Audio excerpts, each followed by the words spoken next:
ایک حدیث میں آتا ہے پیارے آقا صلی اللہ علیہ وسلم نے ارشاد فرمایا کہ میں نے اس موقع پر دیکھا کہ کچھ لوگوں کے پہلوؤں سے ان کا گوشت کاٹ کر فرشتے ان کو زبردستی کھلا رہے اور ان سے کہہ رہے ہیں کہ تم دنیا میں اپنے مردہ بھائیوں کا گوشت کھاتے تھے، آج بھی تمہیں اپنا گوشت کھلایا جائے گا۔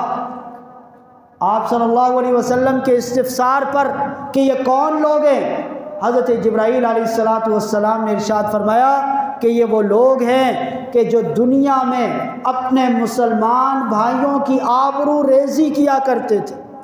ان کی غیبت کیا کرتے تھے، ان پہ آوازیں کستے تھے، دوسروں کی ٹوہ میں لگے رہنا، دوسروں کی خامیاں تلاش کرنا اور پھر ان خامیوں کو اچھالنا اور ان کی آبرو ریزی کرنا، ان کی غیبت کرنا، یہ اتنا بڑا جرم ہے کہ قرآن کریم نے واضح طور پہ فرمایا کہ جو آدمی اپنے کسی مسلمان بھائی کی غیبت کرتا ہے وہ ایسا ہے گویا کہ اس مردہ مسلمان بھائی کا گوشت کھا رہا ہے۔ آج ہماری کوئی محفل غیبت سے خالی نہیں،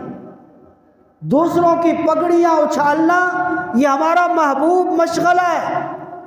گھنٹوں بیٹھ کر دوسروں کی برائیاں، دوسروں کی غیبت۔ اللہ کے رسول صلی اللہ علیہ وسلم سے پوچھا گیا، یا رسول اللہ صلی اللہ علیہ وسلم، اگر کسی شخص میں کوئی برائی پائی جائے اور اس کا تذکرہ کیا جائے کیا پھر بھی وہ غیبت کہلاتا ہے؟ اللہ کے رسول صلی اللہ علیہ وسلم نے ارشاد فرمایا کہ اگر وہ برائی پائی جائے تب ہی اس کا تذکرہ غیبت ہے، اگر کسی میں کوئی برائی یا وہ چیز نہیں پائی جاتی اور زبردستی اس پر بلیم لگا دیا جاتا ہے تو پھر تو وہ بہتان ہے، اور بہتان غیبت سے بھی بڑا گناہ ہے۔ تو اللہ کے رسول صلی اللہ علیہ وسلم نے فرمایا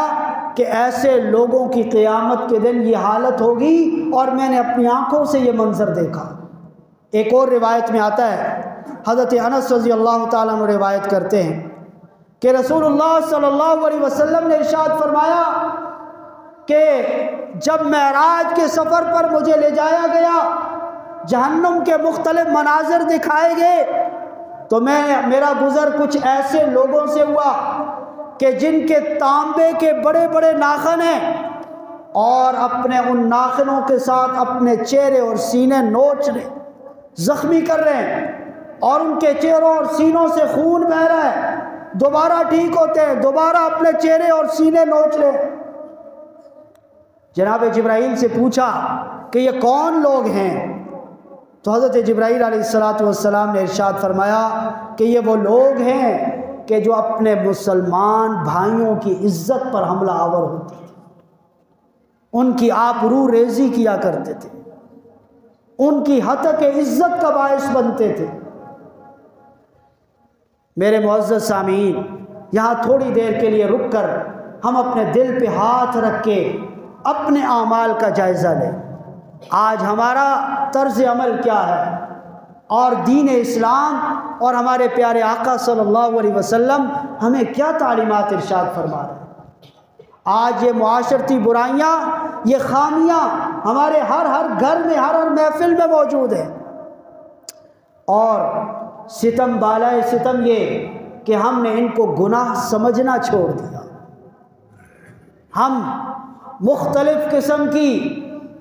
دوسروں کی پگڑیاں اچھالنے اور دوسروں کی عزت کو اچھالنے کو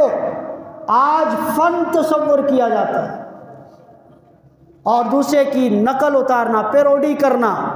اسے بھی فن سمجھا جاتا ہے، حالانکہ میرے اور آپ کے آقا صلی اللہ علیہ وسلم نے واضح طور پر اس کو حرام قرار دیا، ناجائز قرار دیا، قیامت میں اللہ کے عذاب کا موجب قرار دیا۔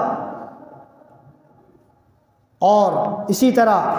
ایک اور روایت میں آتا ہے، حضرت ابو سعید خدری رضی اللہ تعالیٰ عنہ سے روایت ہے، وہ فرماتے ہیں کہ میں نے معراج کے موقع پر، رسول اللہ صلی اللہ علیہ وسلم نے فرمایا کہ میں نے معراج کے موقع پر دیکھا کہ کچھ لوگوں کے ہونٹ اونٹ کی طرح ہیں، یعنی نچلا ہونٹ اتنا سوجا ہوا کہ بالکل سینے پہ آیا ہوا، اور اوپر والا ہونٹ بالکل نتنوں کے ساتھ چپکا ہوا، اور بدبودار اور گندا گوشت زبردستی ان کے منہ میں ٹھونسا جا رہا ہے، اور وہ قے کرتے ہیں، دوبارہ وہ گوشت ان کے منہ میں ٹھونسا جا رہا ہے۔ میرے پوچھنے پر کہ یہ کون لوگ ہیں، حضرت جبرائیل علیہ السلام نے ارشاد فرمایا کہ یہ وہ لوگ ہیں کہ جو یتیموں کا مال ناحق طور پر کھا لیا کرتے تھے۔